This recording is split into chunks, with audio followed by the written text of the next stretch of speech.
lamaody ny gasy, ny vatana ravahana fatombe, ny volo fenona bingody, ny tareo osorana vaseline, ny volo dorana amin'ny bronsine, ny jinina rovitiny eo amin'ny lohalika, ny volo lemena amin'ny darika, ny tareo osorana produit ampiasaina le menaka mampaky, anaovana le zipo manasape abaribary eny amin'ny arabe, le fotra amin'io aderadera ny herika trandringam-opera,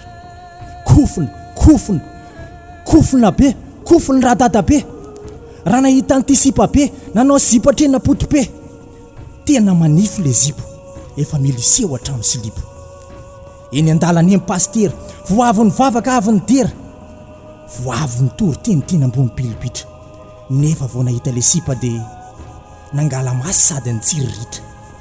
Ny volo sorana zelona, eny an-tanana misy zava-mahadomelona, manara-dono ohatry ny alika, mampiaraka ny vazaha avy any apita, mba ho maro mpitsiriritra de le fotra ny naderadera, somary napotra le fika, amin'izay ho mandeha ntsena. Nahoana ny tsy hanolana ny sasany, toy ireny ve ny fitafim-behivavy, rariny raha mariny maratany, miboridana toy ny mpamosavy.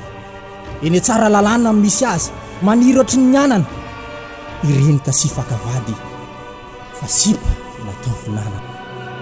Santatra raha fe manatsoa.